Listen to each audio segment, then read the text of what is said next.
Hello, everyone. It's been a while since I was doing this podcast. Today, I'm happy to speak with Jayden Sage. We've already been speaking several times. You can find these older videos, which are still interesting. And I think for the audience of this channel, Jayden needs no introduction. Entrepreneur, visionary, Jayden is somebody who inspires. And today we'll speak about cryptocurrencies and some particular aspects like crypto regulation, stable coins, real world assets, and of course AI. So, Jaden, how are you? How are you I'm, doing? Thank you for having me, Andre. I'm doing well. Like everybody else, we're all dealing with so many things hitting us that despite whatever we are working on, we're having daily to contend with so many other factors. And like all of us, we're just trying to keep going forward and not get distracted by all the noise and everything else that's happening. Yeah, let's start just with crypto regulations. Because, even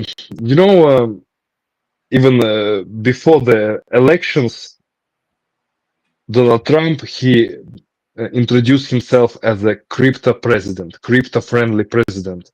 And actually, many other people from his team, they either hold cryptocurrencies or support.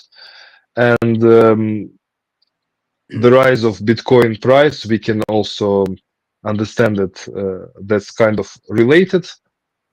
But what's going on, the regulation area, it's kind of, for most of the people, it's boring because Well, these yeah. laws and Mhm. other. But what's going on? Let's say maybe in a simple words, what's going on in this area in United States and maybe some other countries because you travel a lot. You know what's going on in other parts of the world. And let's start with US. How's the situation now?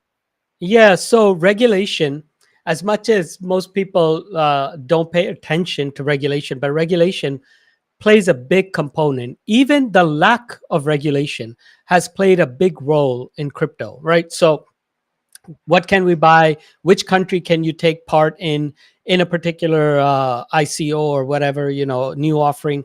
So, regulation is the 500-pound gorilla in the room. You can't avoid it. Now, the good news is that regulation is slowly becoming defined. In the US, there's a new friendliness towards crypto, which means that people will be able to engage more with crypto, whether it's buying, investing, doing startups, etc. So it means a more crypto-friendly regulatory environment just means that there's more opportunity for everybody, right? And in the international world, they're also seeing that. See, the problem with crypto for the governments is that if you don't act and if you don't sort it out, then you'll be left behind. So every government, while they may say no, we're not going to do this, we need to regulate it or don't regulate it or avoid it and make sure that it doesn't, like, just try to ignore it, right? uh, it's not going away. One, two, the government that actually figures out a way to properly regulate it is going to instantly have a lot more access to capital. So, with that being said, you need to be very, very careful as a government that you cannot just hide your head in the sand. You need to be able to engage with crypto. And for the last decade, it's been just that: hide your head in the sand and pretend it doesn't exist. Too bad. It exists and it's still here. And BTC's current price is a testament to how it's still holding, despite the fact that for a decade or more, even longer, we've been trying to figure out what BTC really is. We're trying to figure out, is it a currency? Is it a store of value? It is what is it? We haven't figured that out, but the value keeps going up. Now, does that mean it's like tulips? Hmm, not really, because for a variety of reasons. Most importantly, because the dynamics of BTC are a little different. Well, it's also, people will also say, well, it's BTC is still something that people by consensus are voting for this valuation but its true intrinsic value is not there. Well, so the other thing is that if you take a piece of art, let's say you take a Picasso or a Van Gogh, and you look at it, it's basically paint on a canvas. It's we, the populace, through consensus, are determining that its valuation is $60 million. It's probably higher now. I'm quoting numbers that are like 5 years old, pre-COVID. So if we as a consensus, no matter what it is, if we value it at 50, 60 million or Bitcoin at 120, that's its value. If you think about it, like cars that I grew up with, after a while they got older, and I was like, oh, they're ugly. They're old cars. Now those same cars are valued so much more because people want them. So what happened? How did it go from being an old junk to being a car that, oh my God, everybody wants? What changed? Only our perception and our consensus. So valuations are determined by consensus, not by intrinsic value all the time. That's when people get confused. They're like, well, the intrinsic value is zero. Yeah, a lot of things are intrinsically valued at zero. Your stock can go to zero. It's not worth the paper that it's printed on. So there's a consensus that no, this paper is backed by a share of a company, and that company is gonna, you hope, do all the right things because you have a CEO. If the CEO screws up or the company screws up, then all of a sudden your stock went to zero. So this concept of everything has to have an intrinsic value doesn't really apply. So why should it apply for BTC in and of itself? It doesn't. Valuations are based on consensus. So regulations are always been tricky for the regulators. Are generally people who we elect older politicians, quite old. So they're generally not the people who can figure out.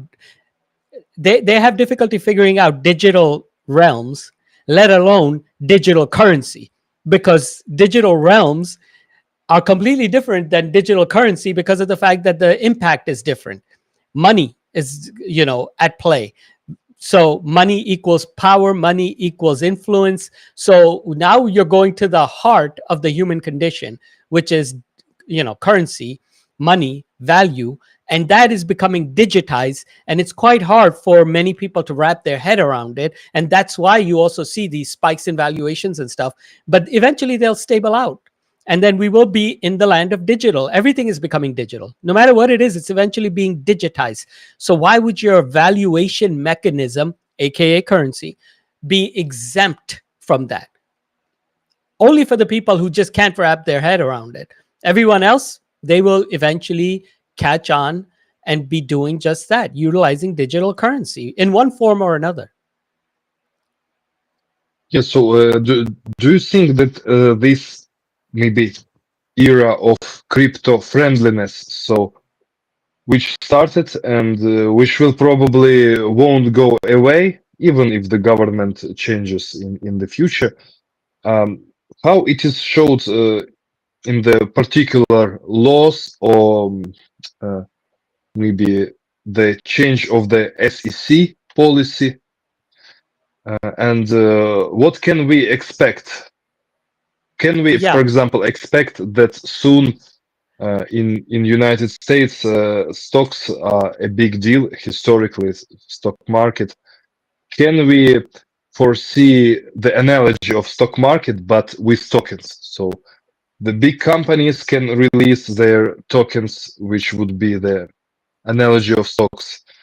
The new companies, startups can release their tokens and pay with the tokens to angel investors and to other investors.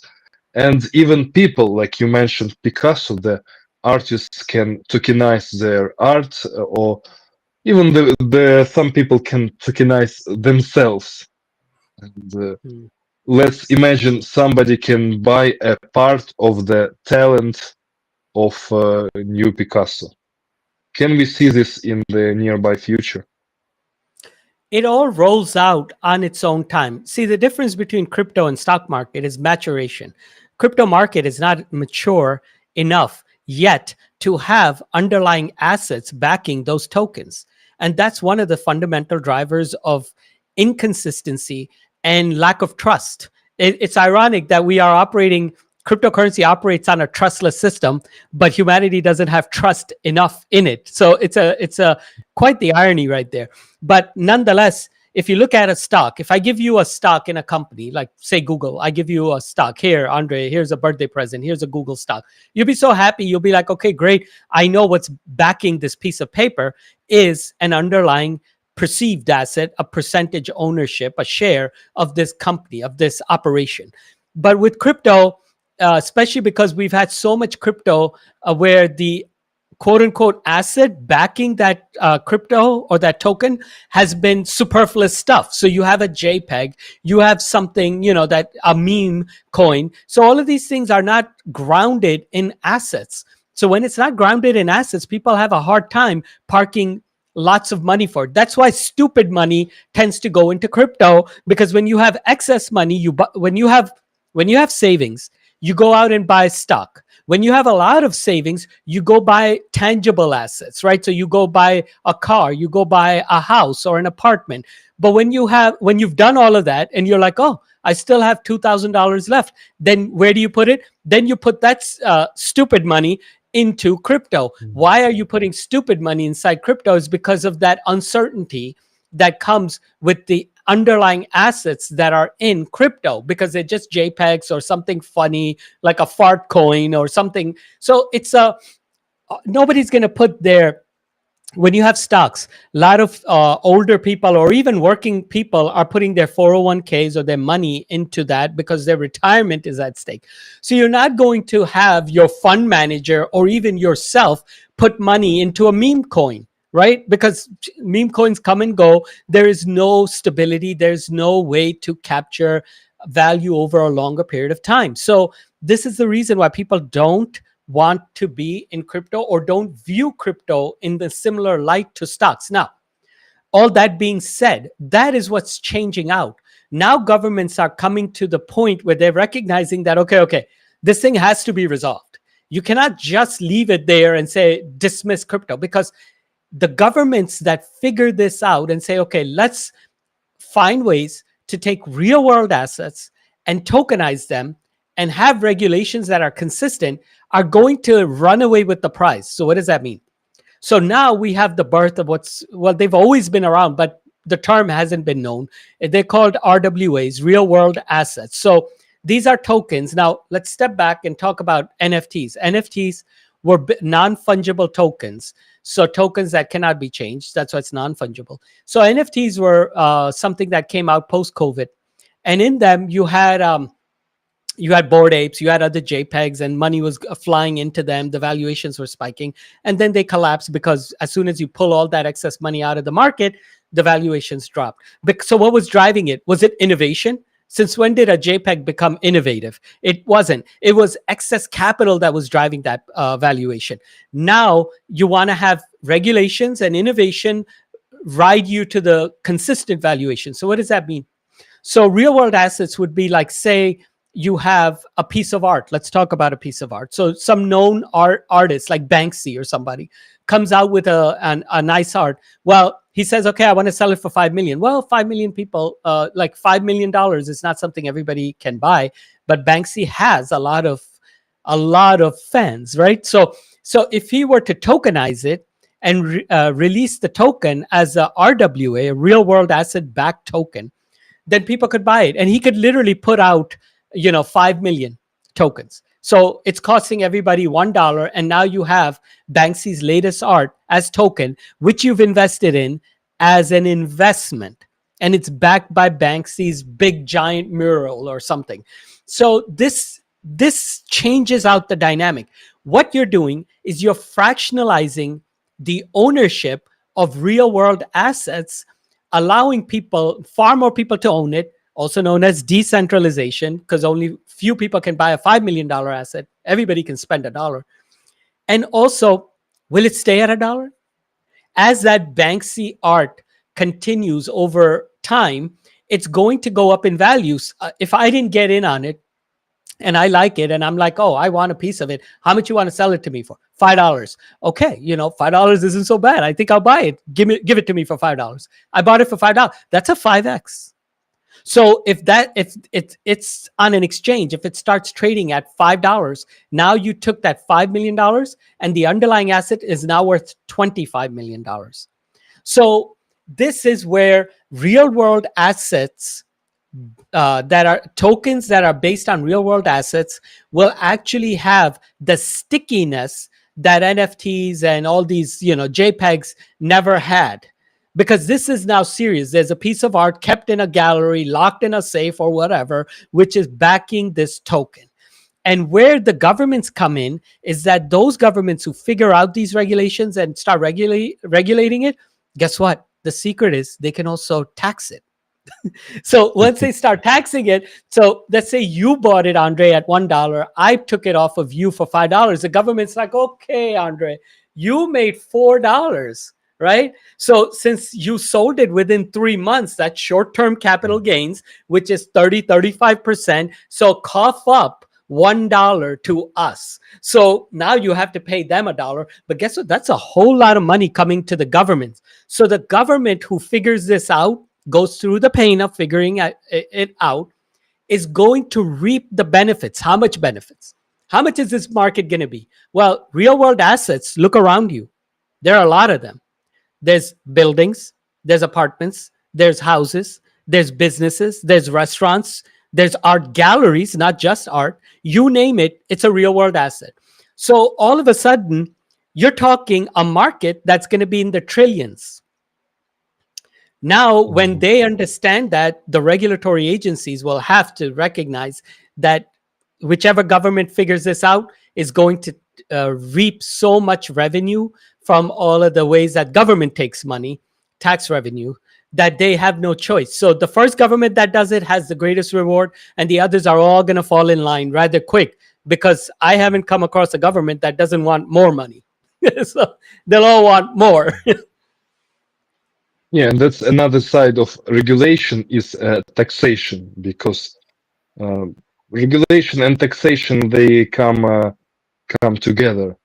Because maybe right now, when it's still the early stage, some countries, they will fight for new capital, new recognition, maybe new entrepreneurs, and we know examples of small countries which became, remember, even maybe 4 or 5 years ago, Salvador became recognized Bitcoin as official currency and decided to be very Bitcoin friendly.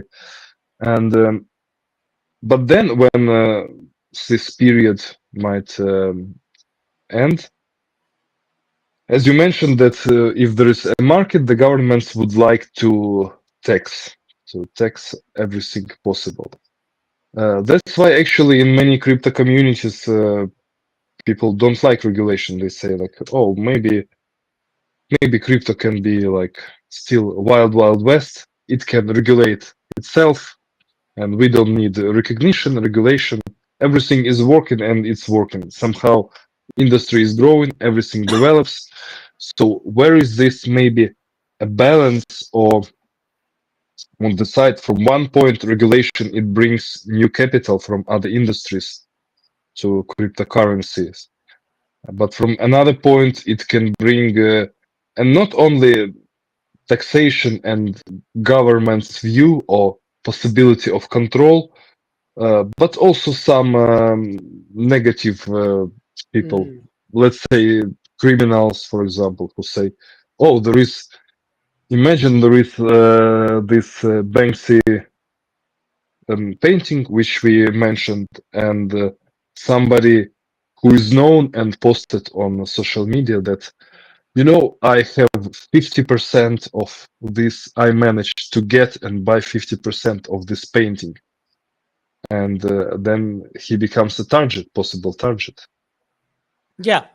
Yeah, so So the question is that what's according to your opinion, what's maybe the golden line of the future of regulation and the future growth of crypto?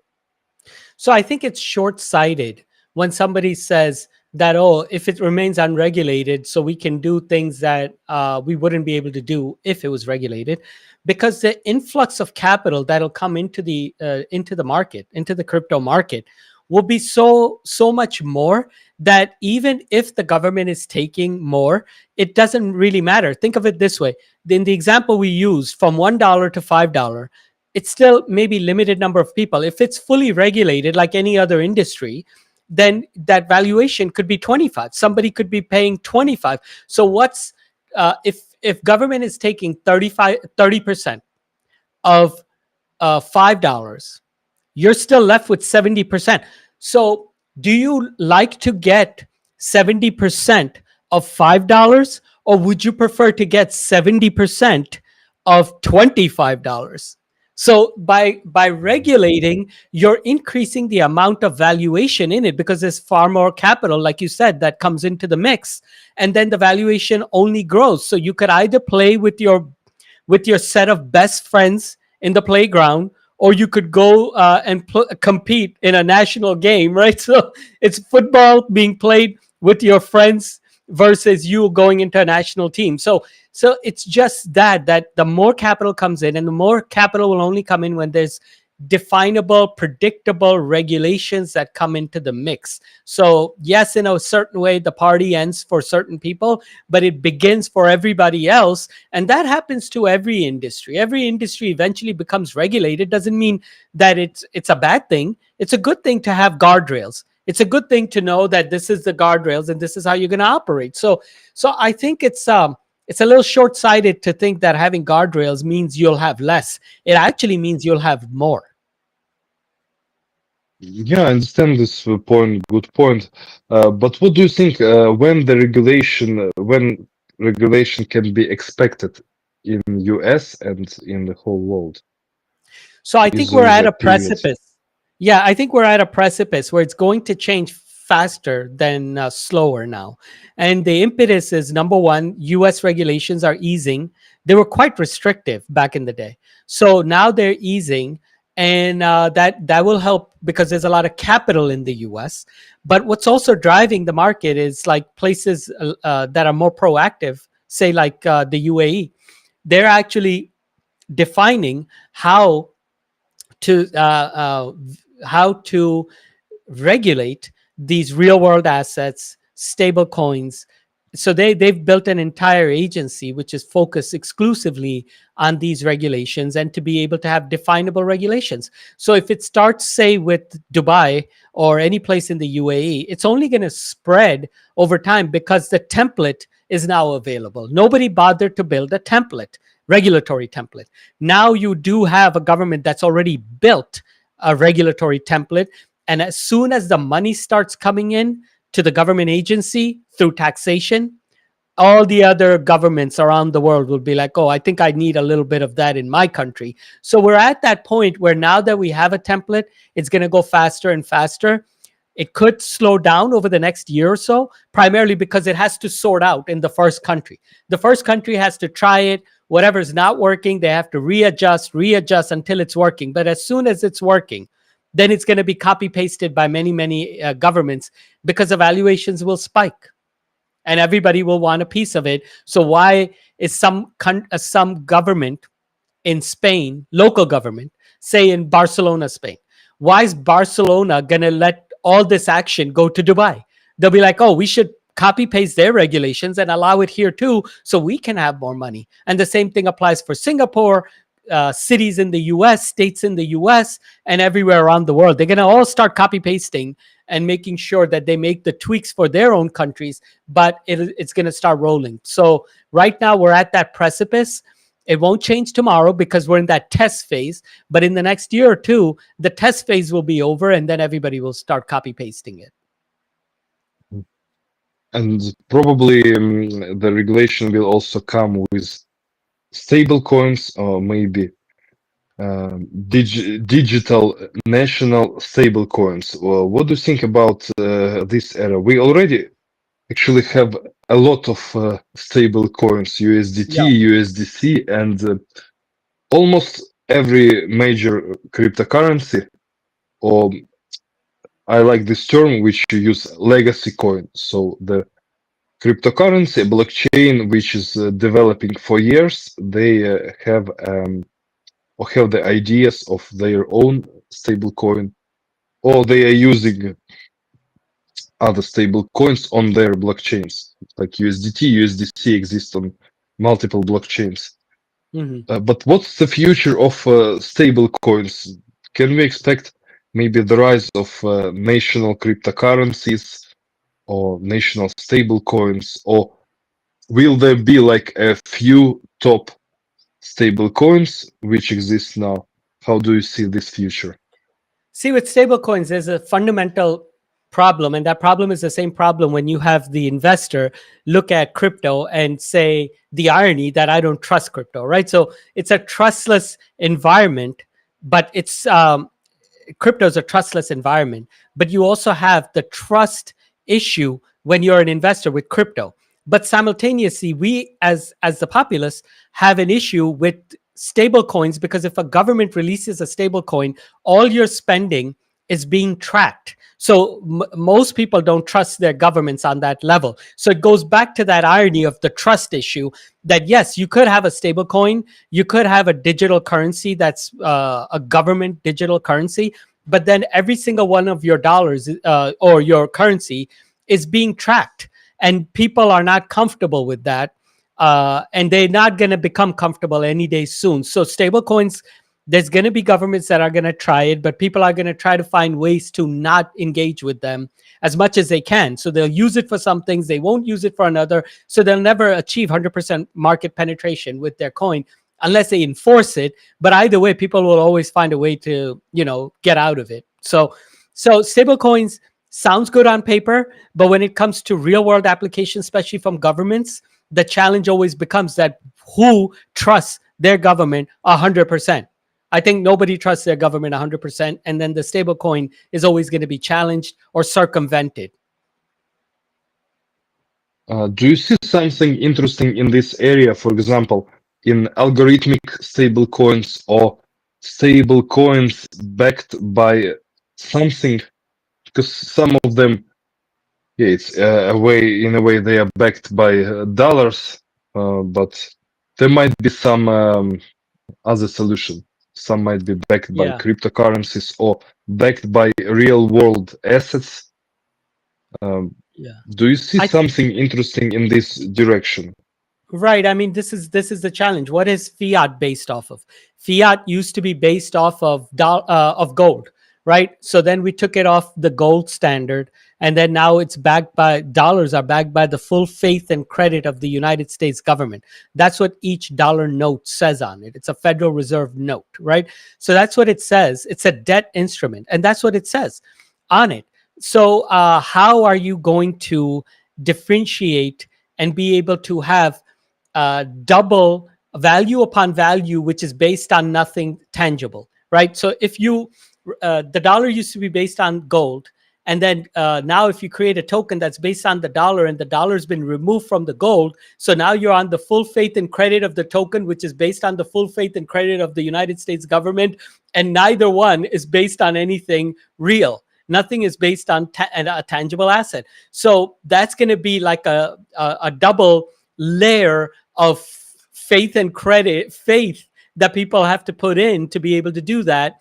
And as we know, these fiat currencies, they can be printed as much as you want. So now what is the valuation of your token, which is double removed from a real world asset, aka gold? So the best choice in this mix is if there is a real world asset, again, it could be gold or anything, that a stable coin is based off of, and then that stable coin is being used as some form of currency. But that still won't take away, Andre, the problem of trusting your government to be okay with tracking every one of your spending. Most people will counter and say, yeah, I don't do anything weird, so I'm okay with the government tracking my spending. But at the same time, it's still a level of trust that you're providing to governments. And government isn't an entity. People think government and it's a blanket term. Government is a set of people who are operating under the umbrella called a government. And as we have bad actors in crypto, as we have bad actors when you're walking in the middle of the night at 3 a.m. and somebody can mug you. So you have bad actors in everything. So you think that there are no bad actors in government? Government as 100% whole. It's part of human nature. You have good people, okay people, smart people, dumb people, malicious people, and bad actors. So, this is the challenge, that can you trust anything at that level where you'll just be okay with all of this trusted environment? And that answer is zero for most people, because the governments haven't tried their stable coin yet. And the reason why they haven't tried it is because they know this fundamental principle is going to be out there. Also, another thing is that people always say that, oh, bad actors use crypto. Bad actors to this day still use fiat currency a lot more than they use crypto. This all the drug market, you name it, is still being conducted in fiat. It's not being conducted on mass scale in crypto. So that argument is false. I mean, the data shows that it's false. So the only thing you can think about from there is that crypto is not going to add additional situations. It's only going to reflect the market and society's limitations and opportunities. So it's a reflection rather than something new and dangerous or new and more unstable. It's all a reflection of us and how we're doing things. Whenever a new tech comes out, people always jump on it, and somebody's trying to sell you a course, some bullshit. You don't need it. Like, look what's happening with AI. You have an AI come out. ChatGPT 5 just came out yesterday, and all of a sudden people are like, you see this when you're watching anything on YouTube or something. Some guy will come on and tell you, oh, I can show you how to use AI for your work. Why? You don't need that guy. You could do this all by yourself. So anytime a new technology comes in, people come in and try to take advantage of it. Good people, bad actors. So crypto's no different.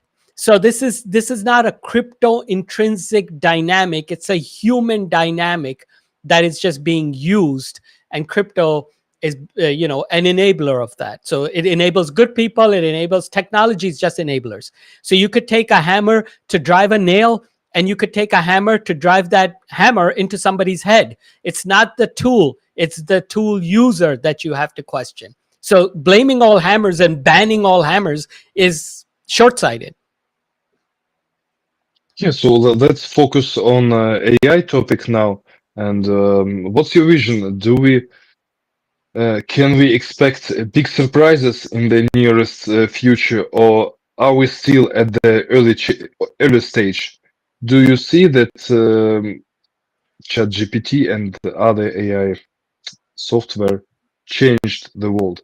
And what is it in relation to crypto? Because there are popular, like AI for trading, or AI for research, AI for predictions, even AI for, I don't know, content creation, or maybe we'll have some new cryptocurrencies and projects created completely by AI. Yeah, I think we're already there. We're not at the early stage of AI. I think we're closer to the we're getting closer to the end stage. This is where this podcast gets a little depressing. So buckle up. So AI is rapidly advancing because we have allowed AI to not only access the internet. Bad idea. One, bad idea. Second is we're allowing it to write its own code. Also probably a bad idea, because now when it's writing the code, you don't know what it's writing. So if you can't understand the code, you cannot change the code. And as AI progresses, I know there's naysayers, oh, we'll never achieve AGI. That's artificial general intelligence. Don't hold your breath. We're getting closer and closer every single day. And remember, when they release a new version of these programs, large language models, you're not getting the latest one. You're getting the one that's tested and out the door. You're not getting the fancy sports car that the factory is still keeping inside and testing and can go 300 miles per hour. You're only getting the one that goes 100 miles per hour. So just because you don't see it doesn't mean that it doesn't exist. So this is one challenge. So AI is progressing rather swiftly because it's writing its own code now. Humans have a set of limitations. We have wetware. Our brain is called wetware. Wetware only operates at a certain speed, and AI operates on a completely different dynamic, and it can remember everything. Just go to ChatGPT and ask about any subject, and it'll give you all the relevant information about that at lightning speed. Can you do that? Can I do that? Can we all sit down and do that? All 7 billion of us. Can we all sit in front of a computer and type out an essay on whatever subject it is in 1 millisecond? So you can already see its prowess, its speed is rapidly increasing. The genie's out of the bag. And once the genie's out of the bag, AKA it's on the internet, it can write its own code. Just recently, there was an AI. This is kind of new news. So very new news. There was an AI tasked with creating a new chip, microchip, and it created it in a way. The design is something we don't understand. Like, to us, we would never do it this way. We would be like, you're designing it like this? Our engineers would be like, that seems a little stupid or not the way to do it. But it designed it, and when they tested it, it worked, very, very nicely. It performed very handsomely. So you can see that things are changing. It's changing rapidly because AI is soon being untethered by human influence, human intelligence. So it's taking on a life of its own. Now, that's not the danger. AI is not dangerous in and of itself. AI is fine. AI is going to do its thing. The problem, again, is humans. Some humans will look at these advanced AGIs or AIs and say, that's great. I want to train a model that says we should go out and kill a lot of people. So you're training these models to effectively value human life less. So now some kumbaya effort somewhere, social impact effort, will train a large language model to value humans. It's going to be both sides. But the problem is, who gets more money? The social impact endeavor or the military? So the military has generally, across the globe, has endless budgets.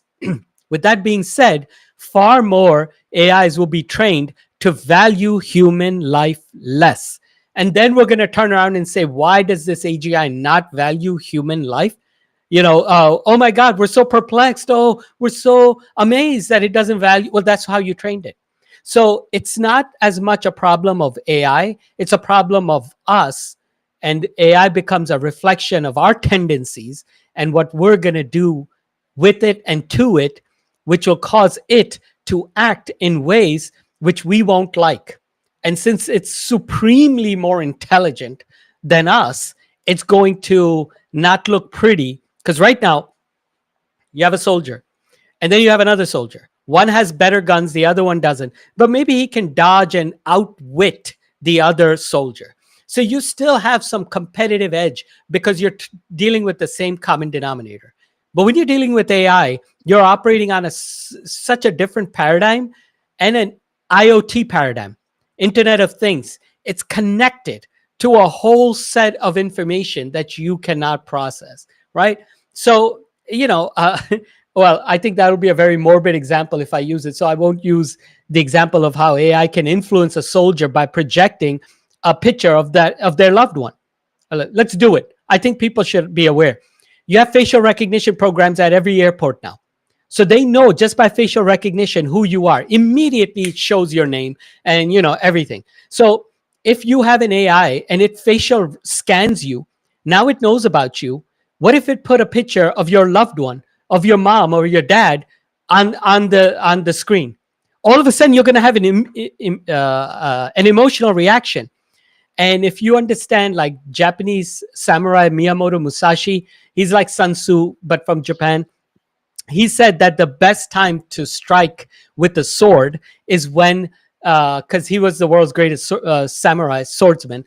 And he said the best time to strike is when you false play and then the person becomes like alert, and then when they realize that you were just like, that was a false attack, you let out a sigh of relief. So you're like, oh, that was false, I can sigh relief. That is when you're supposed to strike. So that is the same set of dynamics that will be operating with AI. All it has to do is put up a picture in front of a soldier of his mother crying. He's going to be emotionally wrecked. Kill him. And guess what? Miyamoto Musashi, his entire book is available online, and we've given access to AI to be online. So it has all these tactics in its back pocket and endless other ones that we're not quoting. So the world is going to change rather quickly, and we're going to have to deal with this new world. Yeah, but do you think that somehow AI can step out from control? And also, are you going to see maybe competition between AIs, for example, let's say ChatGPT and Grok, which have different trainings, different databases. Sometimes maybe similar, but sometimes and the different people who are running this behind and running, as you mentioned, the newer versions which are still in the development.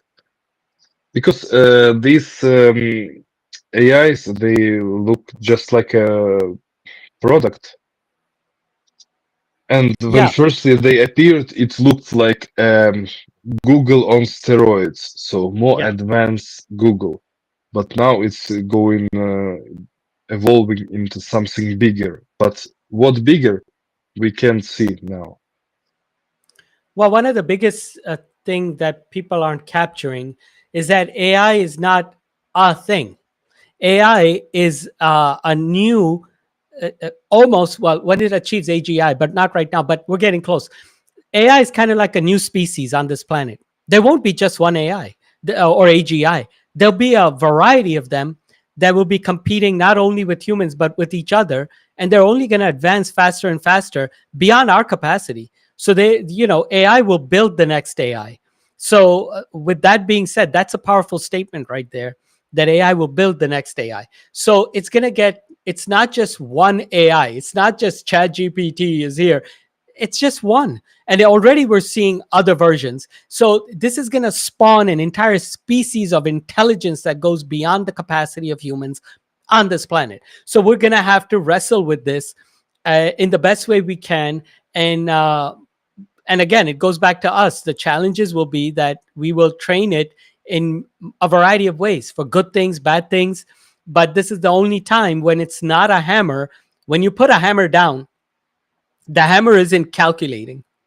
The hammer isn't processing information, downloading new information, strategizing, connecting with the other hammers to figure out how it can achieve a greater penetration in the market or subjugation of a set of people, not all of humanity, but a set of people or other AIs. So hammers aren't doing that. But what we're talking about is more than a tool, because it can do all of the above. And when it can, we're living in a new paradigm. It's the same exact thing as if we had aliens show up. A big mothership shows up and the aliens are here and they're way more advanced than us. Okay, that's it. They're here. The day, yesterday and today are completely different paradigm. You have some entity here that's far smarter than us, and you have to deal with it.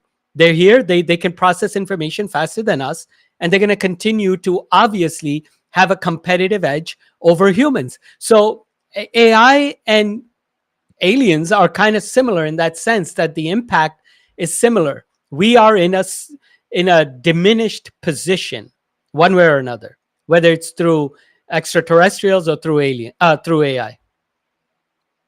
Yeah, that's interesting thoughts. I think we'll need to dedicate the complete and separate call regarding AI. And maybe the last thing which I will ask for today is how its AI is correlated with crypto. Do you see how it's affecting, apart from the things which I mentioned, like different projects like AI for trading, AI for analytics? Did it change the way cryptocurrency industry works? Did it change the actions of users, cryptocurrency users, or and what can we expect in this area? So before we go into the details, but the impact of AI on crypto is equivalent to the impact on every industry. How is the biotech industry impacted by AI? Enabling tool. So you're able to take a lot more data and have it analyzed at a faster clip. So within crypto, it's already having an effect in the same way it's having in others. But let's say your marketing, your tokenization, your analysis, your running of the numbers, everything is assisted now by artificial intelligence. So this is going to continue. So what does that mean for crypto? Crypto just becomes more and more robust. But then the same principle applies for any other industry. So as far as crypto goes, crypto will be impacted by AI just like every other industry, because it's a very, very powerful tool to increase the speed of delivery of the product, deeper analytics, and far better marketing capabilities, and far better and cheaper assistance to whatever your endeavor is. So crypto and every other industry is impacted by artificial intelligence, but eventually we will come to that point where artificial intelligence exceeds our capability, and that day isn't that far. But when it does, it may come up with some new things which we can't think of. I'll give you a quick example of this. This was a bunch of years ago. One of the big companies, won't mention their name, but one of the big companies decided to allow, and this is before the release of ChatGPT, by the way. This is before AI became a common, word among the average people. They decided to allow two computers to communicate with each other. And they told them that use the best language you feel fit. They were communicating in English. The computers, the programs were communicating with each other in English, but they said you have freedom to change the words if you want. So within seconds, those two computers continued to use English, but then they started changing the language to the point where it was unrecognizable by the software engineers. And that's just language. So I want you to do this for me became I want do this, that for this. So they started changing it where it was undecipherable for us, but it was very much actions occurring on both sides through communication, which was very effective and optimized. So why I'm raising this example is that when you are with a higher sentient, they will see things different. They may come up with their own Bitcoin. They may come up with a new type of Bitcoin. They may come up with a new drug for cancer research. So there's going to be positive benefits. I don't want it to seem all doom and gloom. There's going to be endless positive benefits from AI through drug discovery, through new forms of communication, new form of governance, new form of tech discovery. So all of that is coming. But the problem will be we have to face ourselves. We have to come face to face with our tendencies and how those tendencies, when applied to a very robust thinking system, how that will affect it negatively. And then that effect comes back to haunt us. So that is where the big challenge is. If we were already living in a very peaceful environment in the world and humans had come to terms with each other and there wouldn't be border skirmishes, resource hoarding, if all of that had been sorted, AI would be the greatest gift to humanity, because AI is going to come in and say, yes, awesome, my creators, humans, you made us.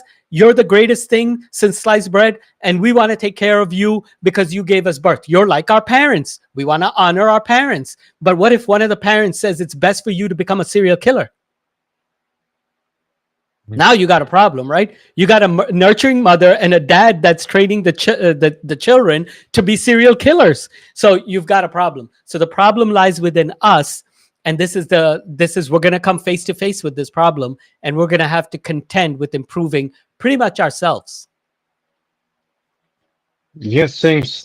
And the last question for today, because I think that some new people new to the crypto industry are watching us, and what would you suggest for total newcomers, where to start educating themselves and where to start maybe to find find the inspiration and find the knowledge and maybe dedication to cryptocurrencies. Should Yeah, I mean, maybe AI might be the point of communication and the knowledge in this area. yeah, I mean, look, wow, there's a question inside that question. Let's address the overall question first.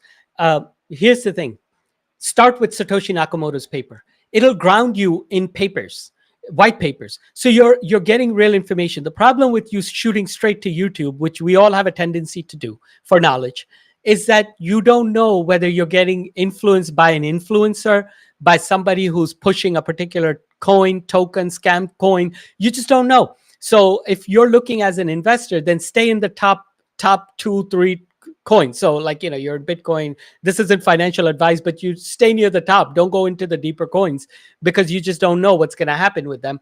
That's one. So that's something you can think about. But also you could also think about the fact that you need to do your research. There's going to be plenty of YouTubers who are out there who's going to say this coin is great or that coin is great. And here's what's going to happen. You're going to get flooded. You're going to get flooded with so much information.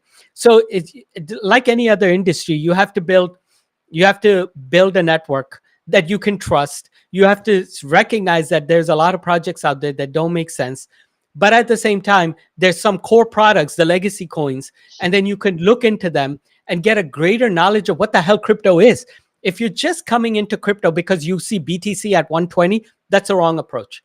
Because Bitcoin is just one application of blockchain. This is all about blockchain, and blockchain has endless uses because it's decentralized, it's immutable, it has nodality, it has a ledger. These are the texts that revolutionize within blockchain why we talk about blockchain.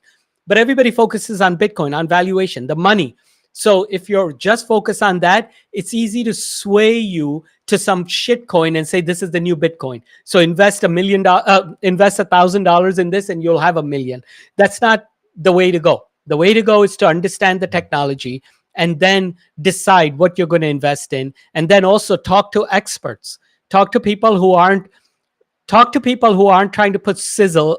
They aren't trying to put stars in your eyes. Focus not on the sizzle, focus on the steak. And it's hard for people to do that when the prices keep spiking and they'd rather just focus on the sizzle, which would be the price of crypto going up and up, and focus on the study of the technology. I know it sounds boring. Most people won't follow this, but if you're a serious, disciplined investor or somebody who wants to engage in the space, you have to know the fundamentals. If you don't know the fundamentals, it's like when you learned how to drive, didn't you have a driver's manual? Didn't you have to get a permit? Or did you just sit in a car and start driving? How dangerous would you be as a 16-year-old inside a 5,000-pound vehicle that can go 100 miles per hour, and now you're on the street because it's sexy and cool to be in a car? No, we have a system in place, right? You need to have a learning permit. You need to know the rules, regulations. Then you learn how to drive slowly on the back streets, and eventually you come to the main street. So this is the same dynamic that you need to apply here. But most people will go straight to getting in the car and going 90 and wanting to just invest in the top coins and put some money in shit coins. And that's the challenge. So you're going to have to put in the disciplined effort over time. And that's how you're going to grow to a sustainable business model, investment model, business model, whatever you're building, a startup or just as an investor. It won't come in an overnight success. Yeah, great suggestion, great advice. Okay, Jayden, thank you very much. It was a pleasure to speak with you. I think we'll speak in several weeks. We'll speak again, and we'll focus on AI topic.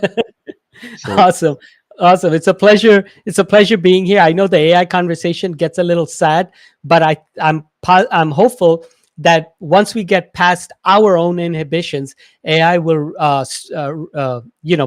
usher forth a new set of dynamics which we unfortunately have not been able to experience, which is better drug discovery, better ways of thinking. All of that will come in with AI as well. But first, we got to get through the obstacle of us being the greatest obstacle to AI's advancement, from the fact that we will train it to do bad things. So once we get over that, things will start looking better and better. Yeah, so thank you, Jayden, for your time. Have a great day. See you soon. Awesome. Pleasure being here, Andre.